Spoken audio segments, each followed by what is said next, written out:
wa ridha nafsik wa zinata arsyik wa midada kalimatik kullama dzakaraka dzakirun wa ghafala an dzikrikal ghafilun amma ba'd. Para alim ulama, para kiai, para asatiz, para hufaz, para habaib, tokoh masyarakat, aparatur pemerintah yang begitu banyak hadir pada majelis yang mulia, di masjid yang mulia. Wabil khusus guru kita bersama sekaligus ketua Dewan Kemakmuran Masjid Miftahun Nur, Ad-Da'i ilallah Al-Ustaz Ahmad Rifai, hafizahullah ta'ala wa ra'ah wa nafa'ana bihi wa bi'ulumihi fid dharaini amin. Semoga Allah Subhanahu wa ta'ala memanjangkan umur beliau, menyehatkan beliau, mengabulkan semua hajat beliau dan semua orang yang beliau cintai dan mencintai beliau. Amin Allahumma amin. Habibana Habib Syarif Assegaf yang kami muliakan selaku orang tua kami, pasukan Petukangan Utara, hijau-hijau amat ini nggak lazim nih, ini lain daripada yang lain nih. Istimewa nih. Shallallahu ala Nabi Muhammad. Kami baru sampai di rumah jam 5:30 sore. 1 minggu ini kami belum pulang ke Jakarta kecuali sebentar. Minggu yang lalu kami pergi ke Pangkal Kebun, Kalimantan. 3 hari 4 malam. Sampai di Jakarta hari Kamis kemarin. Kamis kemarin kami sampai jam 11:30 siang. Jam 1 siang kami rapat dan seminar nasional di gedung MPR bersama Ketua MPR dan juga Ketua Badan Amil Zakat Nasional. Besok paginya kami langsung pergi ke Jambi.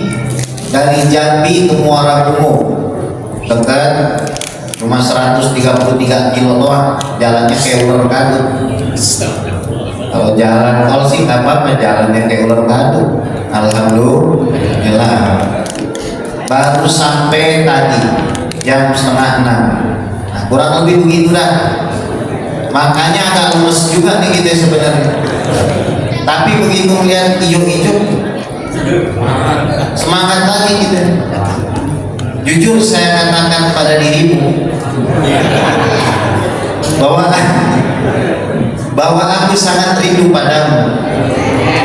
Betul, saya rindu sekali dengan.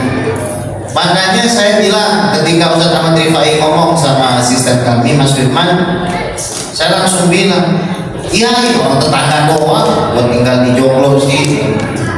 Emangnya di mana sih Petukangan? Miftahun Nur loncat doang. Saya ini baru melek jam 9, jam 9 baru melek. Pada maghrib istirahat langsung palokan karena memang badan kita panas. Memang alhamdulillah dikasih kurang sehat di Jambi. Namun hal tersebut justru malah membuat saya semangat. Saya harus hadir berjumpa dengan orang-orang soleh yang ada di sini. Berjumpa dengan orang-orang yang bahkan ketika mulutnya penuh gorengan dibacain sholawat, gue lihat tuh pojok-pojok makan gorengan, makan bolu, ini nggak ada nih kecuali di sini nih. Sholawat atau makan gorengan cuma di sini doang nih. Alhamdulillahirobbil Saudara, syariat Islam ini adalah sangat luar biasa. Kita kasih contoh pertama, zakat. Zakat dikatakan oleh para ulama amaliyah, maliyah, ijtimaiyah, ibadah yang punya efek ekonomi dan sosial. Ya, zakat itu include sebenarnya di dalamnya sedekah, hadiah, wakaf dan lain sebagainya. Meskipun nanti cara bertasarufannya berbeda, namun sebenarnya fungsinya sama, memiliki fungsi ekonomi. Hebat. Tapi sehebat-hebatnya zakat, zakat diturunkan di bumi. Puasa, tujuan daripada puasa ini disampaikan oleh para ulama untuk mengikuti pakem abdi takhallaku bi akhlaqillah. Berusahalah kamu berakhlak dengan akhlak Allah.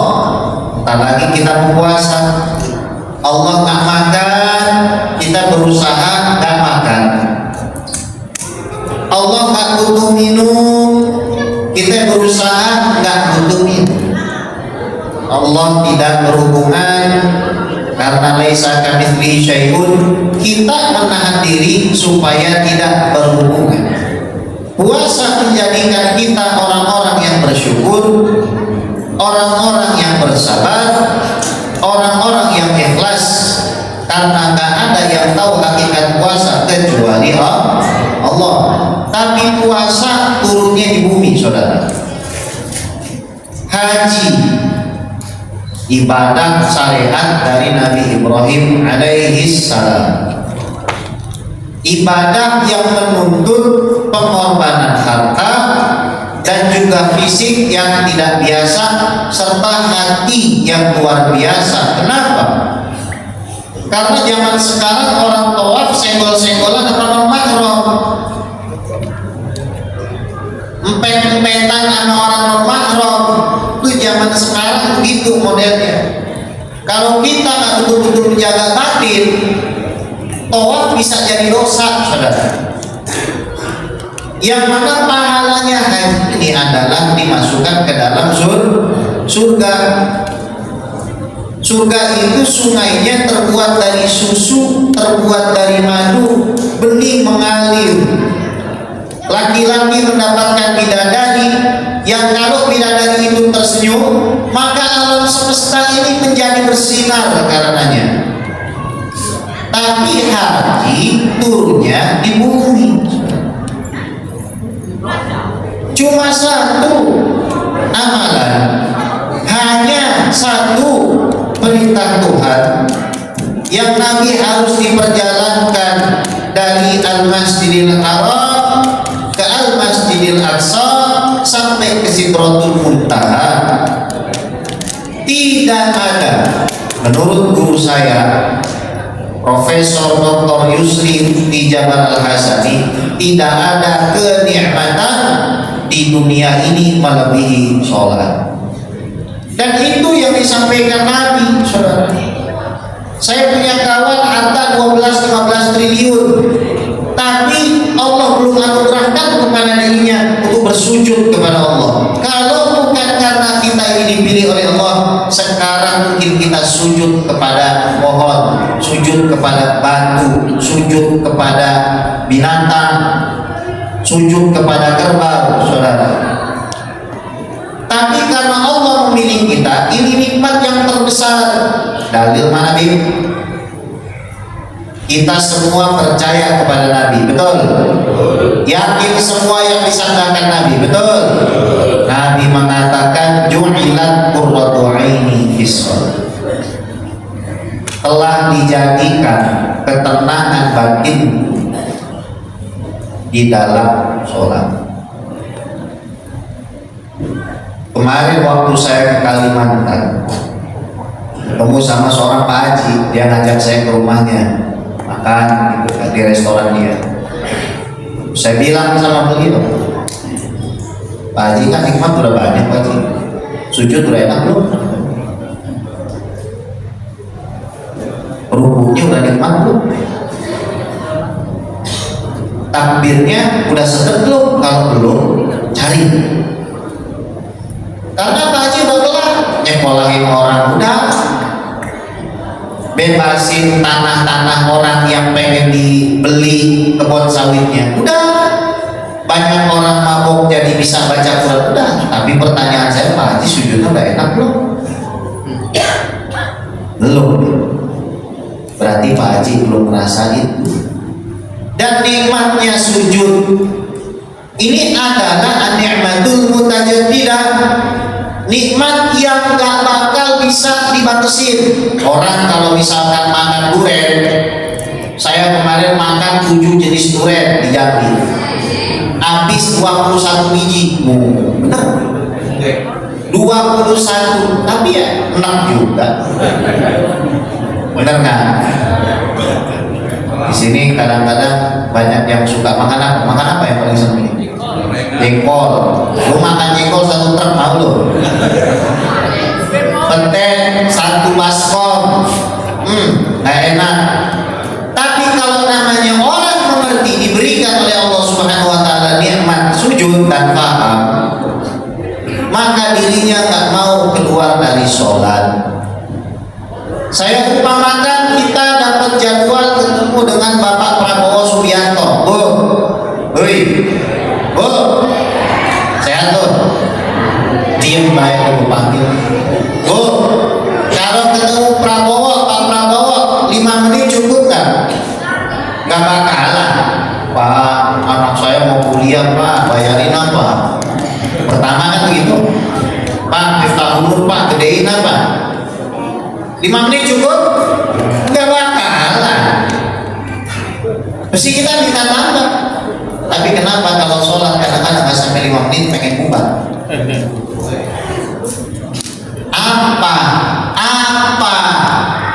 yang menyebabkan kita begitu? Kalau bukan ada sifat, mohon maaf, munafik dalam hati kita. Nggak masuk akal. Kalau kita betul-betul cinta sama seseorang, pengennya lama. Coba kalau Anda nggak cinta sama saya, 5 menit tersuruh turun aja lo, Habib lo. Ngapain lama-lama ceramahnya? Kalau Anda nggak cinta sama Ustaz Ahmad Rifai, nggak dicopot jadi ketua DKM. Dia lagi. Darul Halal masih kayak gini. Betah, bantu aja. Mana orangnya? Apa nih? WA dia sekarang, dia bang. WA dia. Dia makanya mampir Bib. Gua lagi sakit disuruh mampir. Ngapain coba pilih beliau lagi coba? Karena pengen lama lah. Kenapa kalau sholat bawaannya pengen bubar? Sampai nanti waktu lagi kita puasa viral tuh video. Allahu Akbar, bismillahirrahmanirrahim. Allahu Akbar, Allahu Akbar, Allahu Akbar, Allahu Akbar, Allahu Akbar, Allahu Akbar. Heran. Apa sih kata Habib Umar yang bikin anda Habib Umar, bukan kata saya, itu termasuk saya. Buru-buru pengen lekas ngangkat kepala, padahal katanya kita mengakui inni wajjahtu wajhiya lilladzi fataras samawati wal ardh. Ini namanya sholat, prosesnya panjang. Nabi dijemput malam-malam, yang jemput malaikat Jibril, bos malaikat Mikail, libur dulu bagi-bagi rezeki, kasih sama bawahannya. Mau kemana bos? Jemput Nabi Muhammad. Malaikat Israfil yang diusahakan libur dulu, ngapain? Jemput Nabi Muhammad. Dibedah Nabi, dibersihin, dikeluarkan hantu syaitan, rasa cinta Nabi, rahmat Nabi kepada setan itu dikeluarin. Jadi kalau dia nanya ngapain Nabi dibedah, dibersihin, biar Nabi gak sayang sama iblis dan keturunannya. Kalau iblis disayang sama Nabi, nggak ada masuk neraka, saudara. Jalan Nabi pertama ke Madinah, disuruh ngapain? Sholat. Jalan lagi ke negeri Madian, ada pohon tempat Nabi Musa berteduh. Waktu pertama kali hijrah, lari setelah membunuh orang Koptik. Di pohon itu Nabi ngapain? Sholat. Ke Bukit Tursina tempat Nabi Musa terima wahyu, ngapain Nabi? Bukan selfie bu, sholat. Foto, sholat. Pergi lagi Nabi ke Baitul Lahmi, Bethlehem, di House of the Lamb, kandang domba tempat lahir Nabi Isa alaihis salam, ngapain? Sholat.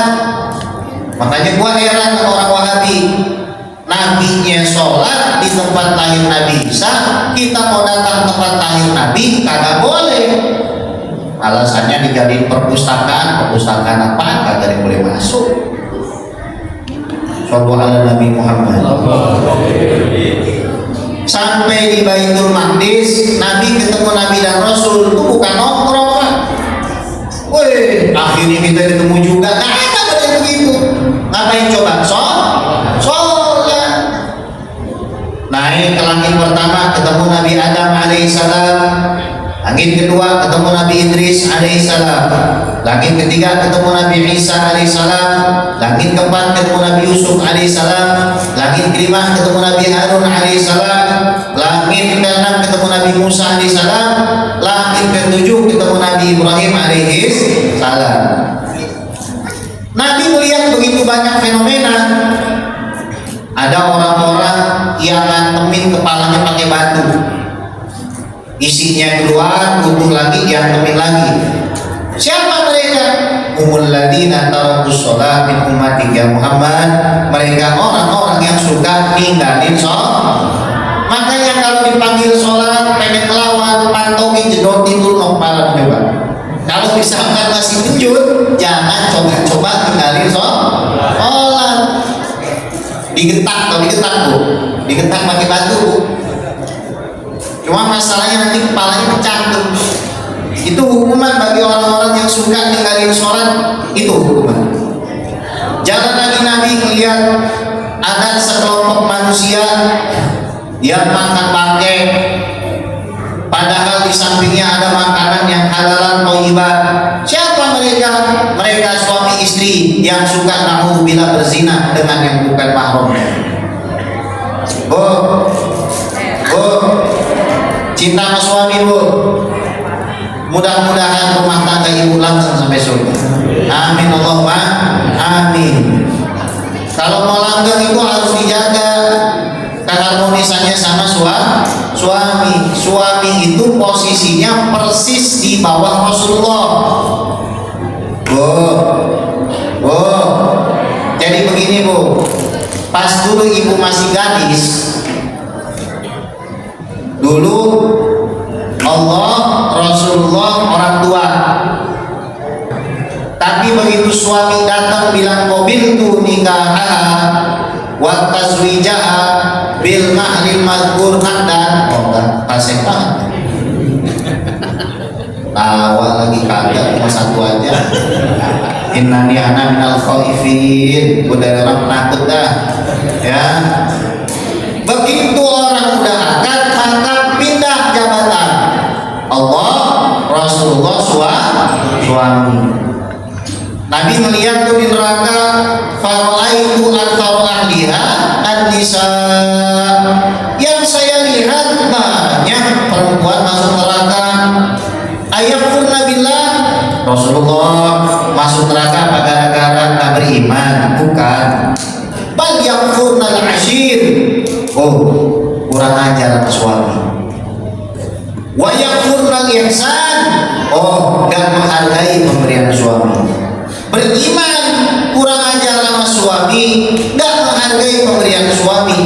Hatta walau aksanta ilaihan dahr, meskipun kamu sepanjang tahun ngempanin dia, dikasih makan, dikasih baju, dikasih tempat tinggal, thumma fa'alta syai'an, kemudian kamu bikin satu kesalahan, laqalat laka, dia pasti akan ngomong, wallahi, pakai nyumpah di perempuan, demi Allah, ma ra'aitu minka khairan qattu, saya gak pernah lihat kamu berbuat baik. Ini hati-hati, biar kata jilbabmu segede bendera negara Indonesia, ya, biar kata jilbab sampai bawah, tapi kalau sama suami durhaka, tempatnya ini jangan dibalik logikanya, berarti mendingan tak pakai jilbab. Liberal banget ya, jangan dibalik-balik, dua-duanya sama-sama masuk neraka. Sallallahu alaihi Nabi Muhammad. Naik Nabi, begitu sampai mau Sidratul Muntaha, Jibril angkat tangan. Malaikat Jibril ini bu, Pak, sayapnya 100, pernah dibuka 1. Nabi Muhammad kan mau lihat, ya udah buka 1 deh, itu langit ketutup Pak.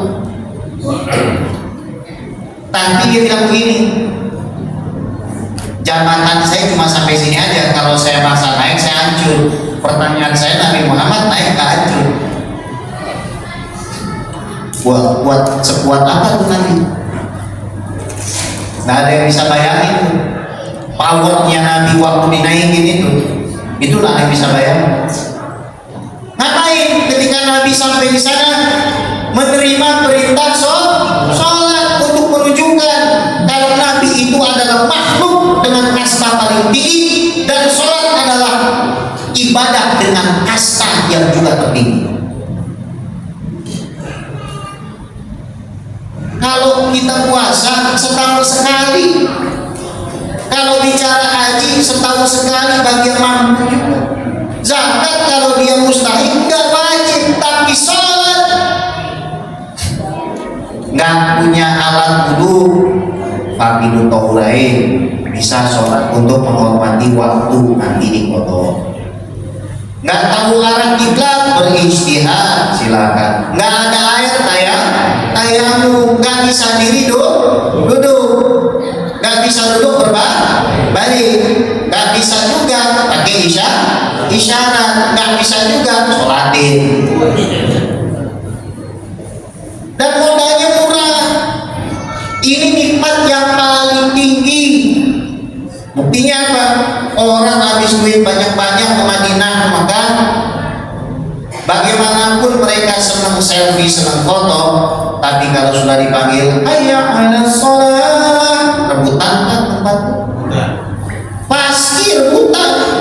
Udah kayak semut berbondong-bondong, ketemu gula ke madu, ketemu remahan-remahan roti, biar kata jarak hotel 1,5 kilo, 2 kilo, begitu dipanggil sholat lari. Oh heran, kagak terjadi di Miftahul subuh kayak gitu. Oi, lu rame sekarang lu. Apa perlu sholat subuh kita begini terus nih? Jangan habis aja. Ini hati-hati.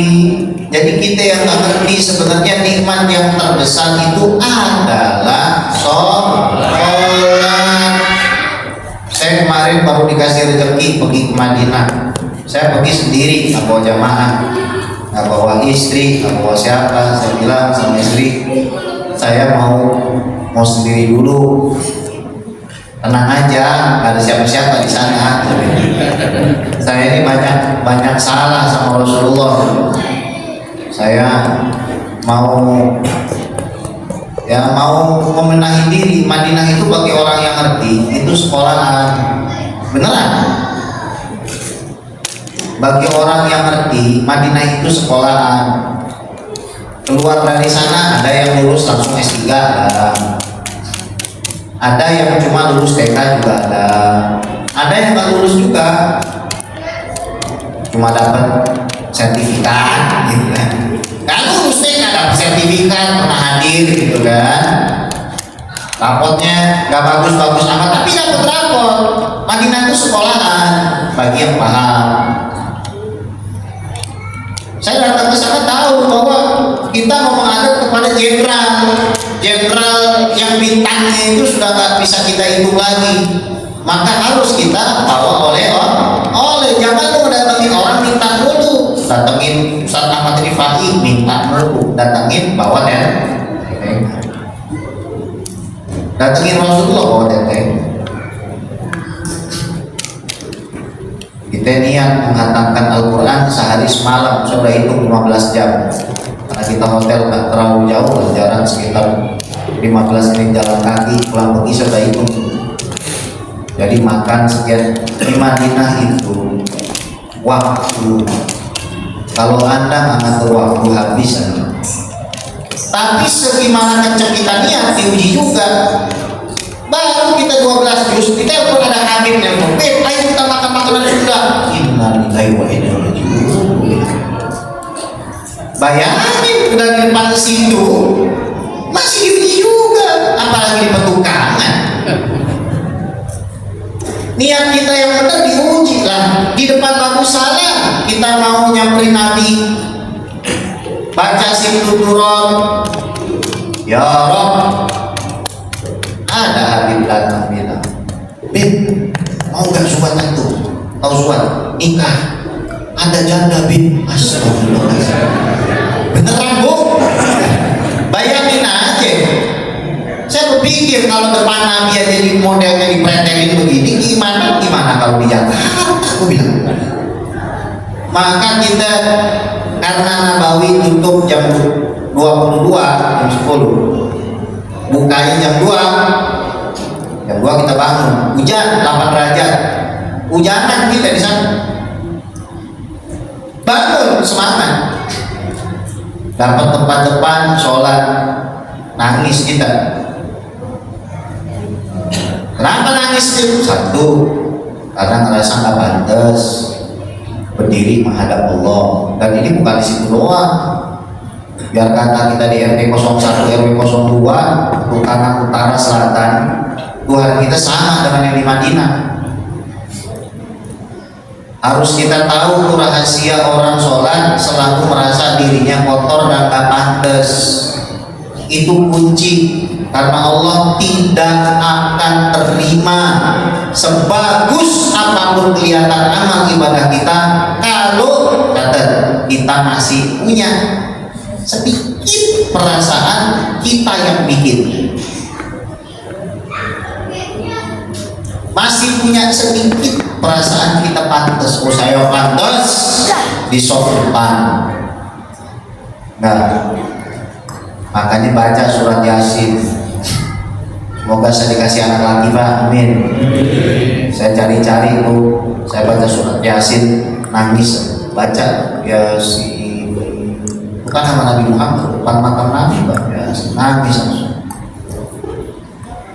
Itu kalau kita baca surat Yasin, ya laita qaumi ya'lamun bima ghafara li rabbi wa ja'alani.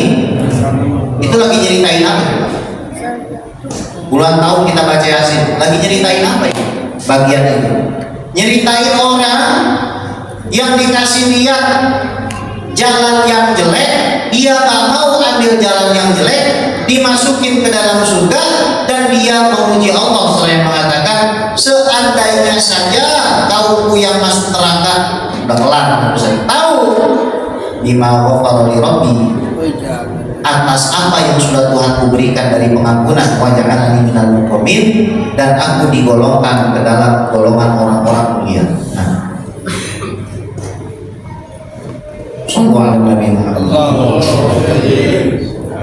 bagaimana cara kita untuk mencapai sholat yang nikmat seperti itu? Pertama,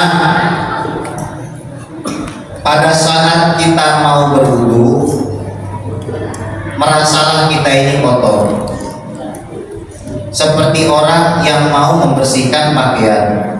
Saya tanya sama Anda, ngapain cuci baju kalau bersih? Bukan bajunya yang bersih, matanya yang picak, kagak bisa lihat baju kotor. Makanya dalam Sunan Tirmidzi ditekesin sama Imam Tirmidzi bahwa tajdidul wudu sunnah, memperbaharui wudu itu mesti meskipun kita tidak berhadas, nggak keluar angin dari jalur depan, dari jalur belakang, nggak menyentuh non mahram, nggak tidur dengan posisi terlentang, nggak juga kita menyentuh kemaluan dengan telapak tangan, nggak gila, nggak murtad, tapi tetap disunahkan wudu lagi. Tahu alasannya? Supaya tahu diri kamu kotor.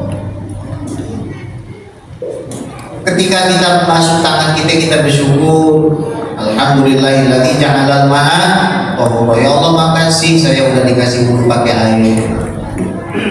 Jadi penyembahan sholat khusyuk itu dimulai dari mana? Wudu. Kata siapa? Rasulullah.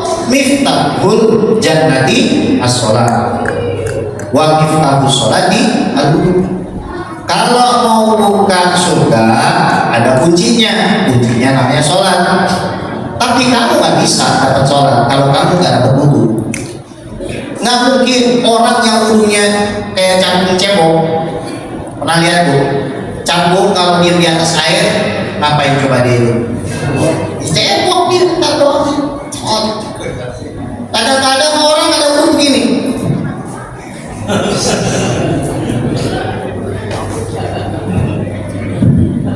Nih, mana? Iya, begitu. Makanya rakaat pertama bingung, sendal gua tadi taruh mana? Rakaat kedua bingung, rakaat berapa? Sujud mikirin makanan, lagi tahiyat yang dipikirin bini. Mending kalau bini sendiri, kalau bini orang. Kenapa? Wudunya nggak beres. Pada saat kita kumur minta biar baca Quran kita rajin. Makanya kata Syekh Yusri, nggak ada kenikmatan yang lebih tinggi daripada menghatamkan Al-Quran di dalam sholat. Waduh Pak, buat orang-orang yang kayak Ustaz Ahmad Rifai, kayak Fitri itu kalau mereka bisa mengunlock semua makna di dalam sholat dan semua makna yang dibaca Al-Quran, nggak bakal mau selesai sholat. Saya yakin nggak bakal. Karena maknanya baru terus. Coba kalau misalkan kita setiap hari dikasih menu yang sama, bosen. Meskipun orang kalau menunya sama tapi dia bersyukur, nggak bosen. Orang baca Qul baru satu ayat, bisa lemes dia. Qul wallahu ahad. Katakanlah hanya Allah yang ahad, lainnya nggak ada, lemes dia. Nangis. Allahus Samad.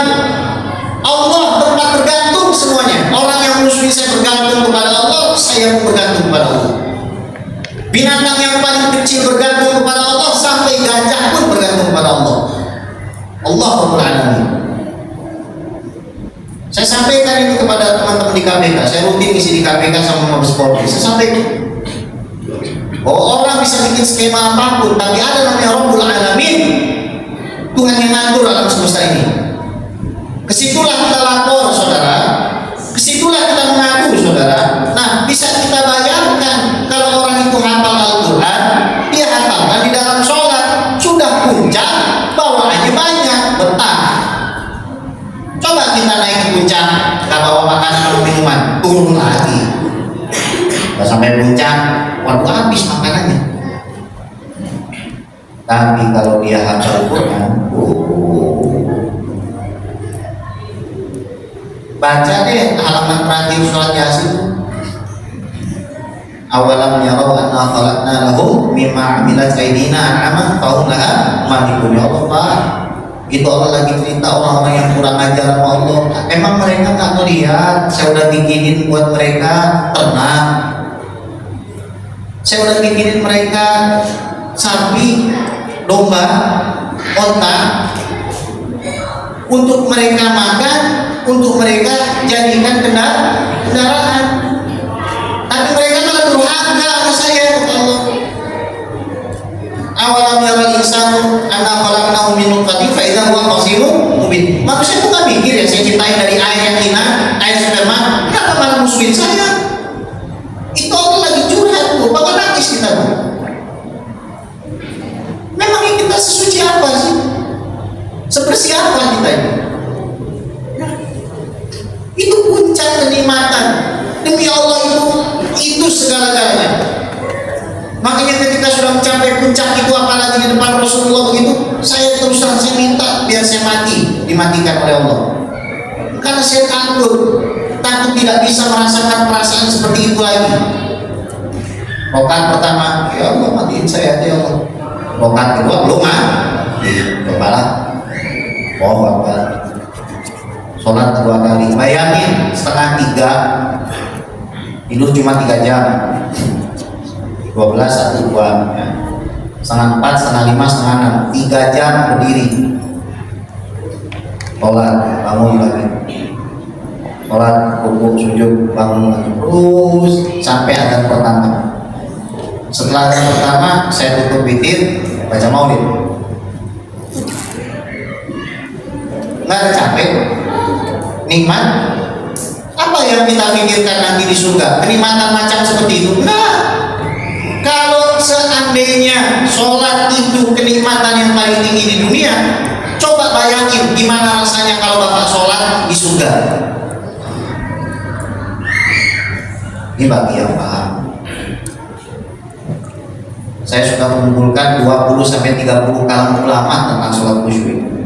Intinya satu orang yang tak mau paham perkataan yang dia ucapkan di dalam sholat, dia sudah melalaikan porsi terbesar dari pengagungannya kepada Allah. Apa maknanya Allahu Akbar? Allahu Akbar kabira. Apa maknanya walhamdulillah? Itu makna yang ada di dalam hati, Pak. Yang kita rasakan bukan sekedar terjemah, tapi pengakuan kita tidak ada yang lebih agung dari Allah, dan semua keindahan, bahkan semua yang dianggap tidak indah oleh manusia, itu pun Allah berhak mendapatkan pujian. Allah suci dari prasangka manusia, Allah suci dari perkataan mereka bahwa Allah punya anak, Allah suci dari perkataan mereka bahwa Allah punya sekutu, saudara. Itu disucikan pada saat kita lagi sholat, menghadap kepada Allah Subhanahu wa Ta'ala, dan tidak mungkin bisa dilakukan oleh orang yang kalau sebelum sholat ngobrol. Kita baca Rotibul Haddad, Imam Al-Haddad itu dalam manaqibnya beliau, kalau sudah keluar dari rumahnya mau sholat, biasanya beliau itu sudah sekitar beberapa puluh menit sebelumnya sudah pergi ke masjid. Kenapa? Menyiapkan diri untuk sholat. Sekelas Imam Al-Haddad saja mengajarkan kita menyiapkan diri, dan beliau kalau ada orang ngobrol dalam masjid, angkarahu ingkaran syadidan, maka akan diingkari dengan betul-betul sama Imam Al-Haddad. Gak suka Imam Al-Haddad kalau orang di dalam masjid itu ngobrol pada saat waktu sholat. Jadi sholat inilah yang dihadiahkan oleh Allah kepada Nabi, dan dihadiahkan kepada kita oleh Nabi. 5 kali sehari kita disuruh membersihkan diri. 5 kali sehari diundang. Bayangin kalau kita sehari 5 kali diundang presiden, apa nggak berlaku kita? Orang dalam kadang-kadang Allah kalah sama pejabat. Kita bicara tentang Palestina merdeka, tapi kualitas sholat kita jauh. Orang-orang yang memerdekakan Palestina itu orang-orang yang sholatnya dalam tangisan, orang-orang yang dalam sholatnya itu betul-betul mengemis kepada Allah. Dulu Pak Bu, di Spanyol Selatan, Spanyol pernah kita taklukkan sampai kita berkuasa 800 tahun.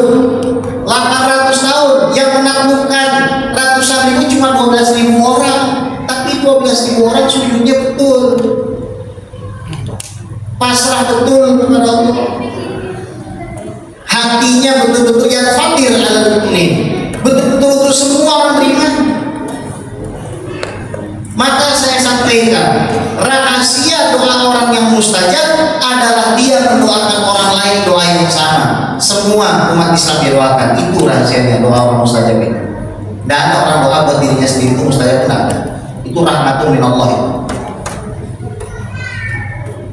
Kalau lewat sabilul istijabah, itu syaratnya doain orang. Waktu kami tawaf, kami tidak minta diri kami. Ketika kami sholat berjam-jam itu, kami tidak minta hal-hal yang receh. cek, kami minta rahasia sholat, rahasia puasa, rahasia zakat, rahasia haji, dan minta untuk semua umat Islam ya Allah masukin surga. Bahkan yang Syiah yang suka melaknat sahabat Allah, memang mereka ini salah dan kurang ajar, aku udahlah masukin aja. Kalau saya yang banyak dosanya, engkau biarkan mengelilingi rumahmu. Kalau saya yang banyak dosanya, masih kau biarkan melangkah ke masjidmu. Kalau saya yang bergumuran dosa, masih kau biarkan menyebut namamu, memuji nabimu. Maka kecil bagimu ya Allah untuk mengampuni semua dosa orang iman. Masukin semuanya. Lihat Wahabi Muslim. Coba saya tanya, di mana letak rumah Rasulullah dan Siti Khadijah? Banyak orang tak tahu. Di mana letak rumah Arqam bin Abil Arqam, tempat Nabi berdakwah pertama kali saya sendiri? Nggak ada yang tahu, padahal semuanya di sekitaran Masjidil Haram. Tapi saya bilang, Wahabi, lu emang Muslim, tapi lu juga umatnya Rasul. Moga-moga lu diampuni. Makasih udah jagain. Jangan kita bertikai, hati orang yang bertikai apalagi benci pada umat Islam. Nggak mungkin doanya mustajab, nggak mungkin dekat dengan Allah orang seperti itu yang di dalam hatinya punya kebencian. Nggak mungkin. Waktu saya sudah di depan Hajar Aswad itu, ada dua orang, satu mungkin orang Rusia atau orang mana nggak tahu, kulit putih, yang satu orang Bangladesh atau orang India, rebutan kain ihram bagian atas, karena salah satu di antara mereka nggak pakai, pasti diinjak atau kemana. Depan Hajar Aswad, bayangin Pak, depan batu yang diturunkan oleh Allah ke bumi, batu surga yang cahayanya dipadamkan oleh Allah. Kalau tidak dipadamkan oleh Allah itu pasti menerangi seluruh alam.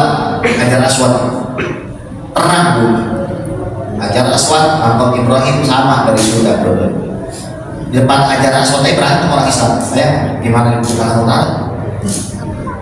Depan Hajar Aswad kan? Saya berpikir, apakah saya ambil kesempatan ini untuk cium Hajar Aswad? Enggak, saya doa, angkat.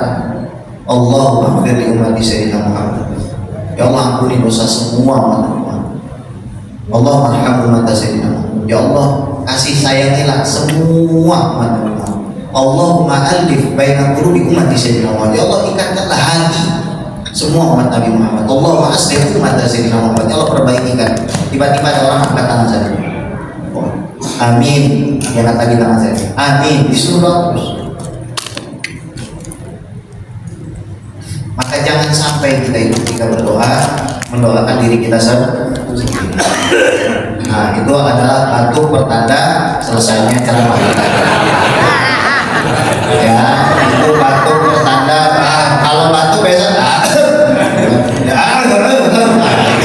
kalau itu terima kasih Pak. Ya sudah dikasih jam waker. Kalau nggak dibatukin saya nggak lihat jam juga. Ya besok kita ada acara lagi, acara yang terbesar kita sholat subuh. Woi, acara terbesar kita besok sholat subuh. Nah, harusnya gitu panitia tadi ada undangan apa? Sholat subuh berjamaah setiap hari. Itu undangannya sholat subuh berjamaah setiap hari. La yalijunnar man sholla qabla tulu'i syamsi wa qabla ghurubiha. Nggak bakal dimasukin Allah ke dalam neraka orang yang sholat subuh dan sholat asar. Bib, gimana dengan duhurnya? Waduh, ini susah juga nih ngomong sama batu nih. Ya, namanya sholat 5 waktu semuanya jangan ditinggal. Jangan ngambil hadis yang lainnya dibuang. Ya, as-sholawatul khams. Sholat itu 5 waktu kata Nabi SAW. Dah begini aja dah. Ya. Ya. Tapi saya pengen ngomong sedikit nih. Habib Muhsin bin Idrus Al-Hamid itu cerita sama saya dulu di Majelis Dalail Khairat tuh ada bocah kecil dulu banget tuh, belasan tahun yang lalu. Bocah ini dikasih keramat sama Allah bisa melihat Rasulullah yang kosong. Dibilang Habib Muhsin, Bib, anak itu suka melihat Rasulullah keluar paling terakhir. Kenapa? Ya semuanya sampai marbot paling terakhir dari majelis itu keluar, Rasul baru keluar. Tapi kali ini Rasul keluar duluan. Kenapa? Di luar ada yang merokok. Wah heran, orang lagi pengajian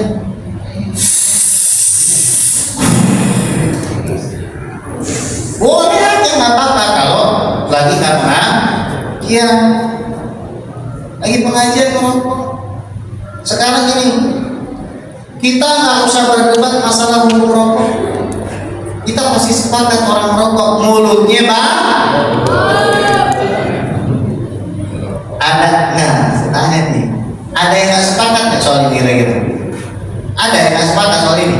Ulama sama ubaru sepakat? Ya, ulama sama ubaru sepakat itu. Mau itu ulama mau ubaru sepakat. Orang rokok mulutnya tahu. Tanya deh sama mamaku, lebih suka punya suami yang rokok apa enggak? Oh semuanya sepakat. Bau soalnya mulutnya bau. Nah sekarang begini, kita ketemu Rasulullah masa mulutnya bau, makanya makruh. Kita tidak bicarakan masalah hukum rokok karena banyak. Kadang-kadang yang ditiru rokoknya. Kemarin saya baru bagus kumpul, yang dilihat rokoknya bagus, tirakannya tadi ikuti. Saya Yasin, sisanya diikuti. Ngapalin hadisnya tadi, emang dibeli memang alasannya. Ya. Dalam kapan-kapan kita cerita perkara wali ini, kenapa kok mereka itu merokok? Kita simpan di pertemuan selanjutnya. Iya, begitu ya. Mudah-mudahan Bapak Ibu sekalian sehat walafiat, panjang umur, banyak rezekinya, dimudahkan untuk haji dan umroh, semua punya soleh dan soleha. Yang belum punya anak dikasih anak, yang belum punya jodoh dikasih jodoh, dikasih duit yang habis-habis, duitnya banyak, makan gampang, sekolahin anak gampang, semuanya dikasih gampang. Semoga Allah jaga masjid-masjid di kota Jakarta, Allah jaga Miftahul dan juga Darul Falah, Allah jaga Darul Hasbi dan semua guru-guru kita, dan semoga kita semua husnul khatimah, dan kita berharap kepada Allah sebagaimana Allah mengumpulkan kita di tempat yang mulia ini. Allah mengumpulkan kita bersama Nabi Muhammad sallallahu alaihi wasallam ala hadiniyah wa ala qadrin salihah wa ala qadrin Nabi Sayyidina Muhammadin sallallahu alaihi wasallam. Syawalillahi lana wa lahumul Fatihah.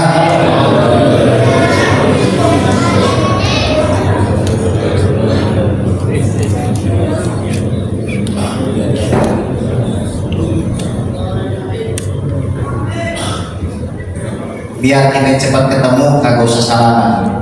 Jadi ini tradisinya Imam Abdullah bin Alawi Al-Haddad. Antum suka roti Al-Haddad, antum harus tahu habaib itu punya kebiasaan. Kalau habis ketemu, lagi ketemu salaman. Tapi pas mau berpisah jangan Kenapa? Supaya cepat ketemu lagi. Paham ya? Karena saya mah bukan orang lain lah di sini. Saya nggak tahu nih kapan anda nanti nggak bosan dengan saya ini, Allah. Ya, tapi inilah saya teringat perkataan para ulama. Kalau ada orang menampakkan cintanya padamu, maka tampakkanlah cintamu padanya. Ini saya ditampakkan cinta yang luar biasa oleh masyarakat Bukan Utara. Kami para habaib berhutang kepada orang-orang Betawi, kepada orang-orang yang mencintai kami. Kalau bukan karena antum yang mencintai kami, tidak akan ada kami. Maka kami wajib menampilkan rasa cinta kami. Semoga dengan kita saling mencintai, kita termasuk ke dalam hadis Nabi SAW, yang mana Allah Subhanahu Wa Taala berfirman di dalam hadis kuncinya, al-mutahabuna fi jalali lahu manabir min nur. Orang yang mencintai karenaku akan ku persiapkan mimbar dari cahaya. Mudah-mudahan bermanfaat.